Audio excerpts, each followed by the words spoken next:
Apple ने जब अपना 3.5 लाख रुपए का विजन प्रो लॉन्च किया तब सबको लगा कि टेक की दुनिया बदल गई। लेकिन सच तो यह है कि कोई भी इंसान घर के बाहर मार्केट में या फिर दोस्तों के साथ वो स्कूबा डाइविंग जैसा भारी डब्बा पहनकर नहीं निकल सकता। वो सिर्फ एक घर के अंदर पहनकर बैठने वाला गैजेट बनकर रह गया। और एप्पल की इसी सबसे बड़ी कमजोरी का फायदा उठाने के लिए सैमसंग पर्दे के पीछे एक ऐसा खेल खेल रहा है और एक ऐसी चीज ला रहा है जो आपके स्मार्टफोन्स को हमेशा के लिए रिप्लेस करने का दम रखती है, जो दिखने में बिल्कुल एक नॉर्मल चश्मे जैसी होगी, जिसमें सैमसंग अकेला नहीं, उसके साथ है गूगल और क्वालकॉम जैसे ब्रांड्स। खैर, गूगल का तो कोई इंट्रोडक्शन देने की जरूरत नहीं है, लेकिन अगर बात करें क्वालकॉम के बारे में, टेक की दुनिया में एक कहानी बहुत फेमस है। दुनिया स्मार्टफोन ब्रांड्स को जानती है, लेकिन उन स्मार्टफोन्स को चलाता कौन है? क्वालकॉम। आप जो दुनिया भर के बड़े बड़े एंड्रॉइड फोन्स देखते हो, उन सब के अंदर का दिमाग जो स्नैपड्रैगन प्रोसेसर होता है, वो क्वालकॉम ही बनाती है। इवन एप्पल, जो अपने आप को सबसे अलग समझता है, ये भी अपने आईफोन्स में इंटरनेट कनेक्टिविटी के लिए क्वालकॉम का ही 5G मॉडेम्स यूज करता है। क्वालकॉम के बिना एंड्रॉइड फोन्स में हाई एंड गेमिंग या 8K वीडियो रिकॉर्डिंग जैसी चीजें सोची भी नहीं जा सकती। उनका स्नैपड्रैगन चिप इंडस्ट्री का बेंचमार्क है। तो अब आप खुद ही सोचिए, जब हार्डवेयर का गॉड सैमसंग और सॉफ्टवेयर का गॉड गूगल और प्रोसेसर का गॉड क्वालकॉम, जब ये तीनों एक साथ मिल चुके हैं, तो एप्पल को उसी के घर में घेरने की कितनी खतरनाक तैयारी चल रही होगी। इसलिए चलिए डिकोड करते हैं अंदर की पूरी कहानी को, जिसके लिए सबसे पहले हमको एप्पल के इरादे को समझना पड़ेगा। एप्पल का इरादा कोई चश्मा बनाना नहीं था, बल्कि उनका प्लान था स्पेशल कंप्यूटिंग की शुरुआत करना। एप्पल चाहता था कि आपको काम करने के लिए या मूवी देखने के लिए किसी लैपटॉप, टीवी या फोन के स्क्रीन को ना देखना पड़े। आप जहां बैठे हो, आपकी आंखों के सामने पूरी हवा में ही स्क्रीन तैरने लगे। उन्होंने एक ऐसा डिवाइस बनाया जिसे पहनकर आप अपने घर के लिविंग रूम को एक 100 इंच के IMAX थिएटर में बदल सको। इसीलिए एप्पल क्वालिटी से कोई कॉम्प्रोमाइज नहीं करना चाहता था। उन्होंने इसमें दुनिया के सबसे बेस्ट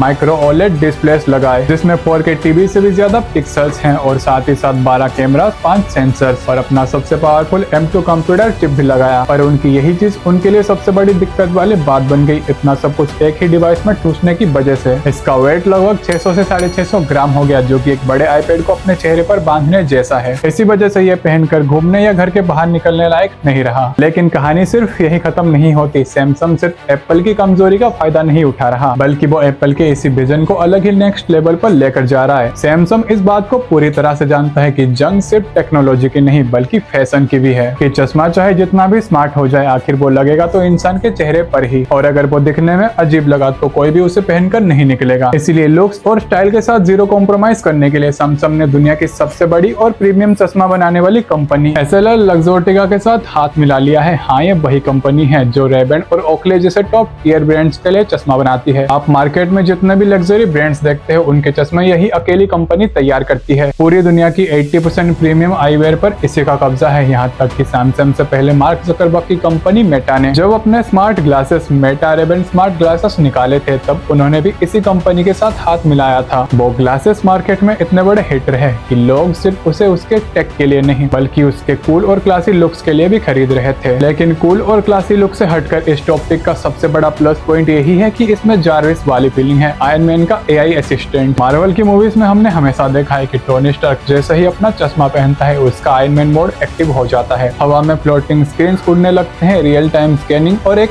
ऐसा AI जो हर मुश्किल का हल दे सके। सैमसंग और गूगल मिलकर बिल्कुल यही साईफाई सपना आपके चेहरे पर सच करने जा रहे हैं। इस चश्मे के अंदर जो गूगल जेमिनी का दिमाग होगा, वो लिटरली आपके आंखों के सामने आपके पर्सनल जार्विस के जैसे काम करेगा। सोचिए, आप किसी अनजान शहर के सड़क पर खड़े हैं और आपको रास्ता समझ नहीं आ रहा। तब आपको अपने पॉकेट से मोबाइल निकालकर मैप देखने की कोई जरूरत नहीं है। आप बस बोलोगे जार्विस मुझे रास्ता दिखाओ, और आपकी आंखों के सामने असली सड़क पर ही चमकते हुए डिजिटल नेविगेशन एरोस तैरने लग जाएंगे, जो आपको बताएंगे कि कब राइट मुड़ना है और कब लेफ्ट। यही नहीं, अगर आप किसी फॉरेन कंट्री के इंसान से बात कर रहे हैं जिसकी लैंग्वेज आपको समझ नहीं आ रही, तो ये चश्मा रियल टाइम में ही उसकी आवाज को स्कैन करेगा और आपकी आंखों के सामने कांच पर ही उसके सबटाइटल दिखने लग जाएंगे। यानी सामने वाला कोई भी लैंग्वेज बोले, उसका हिंदी ट्रांसलेट आपके आंखों के सामने फ्लैश होता रहेगा। हाँ, बस अब कोई बाहुबली के उस विलन कालके का लैंग्वेज स्मार्ट ग्लासेस से ट्रांसलेट करने मत लग जाना। निम्डा, those rest tell me.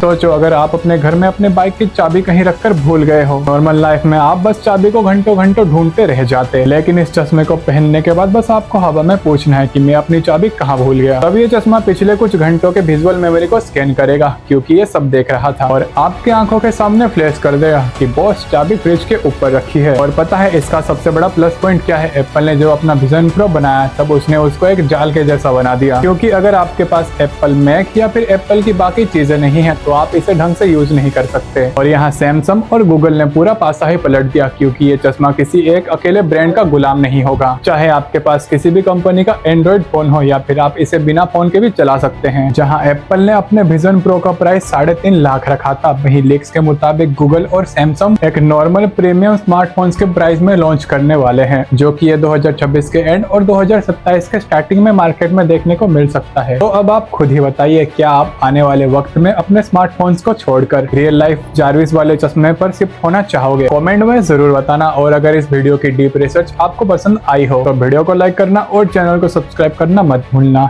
And मिलते हैं ऐसी एक और नई वीडियो में।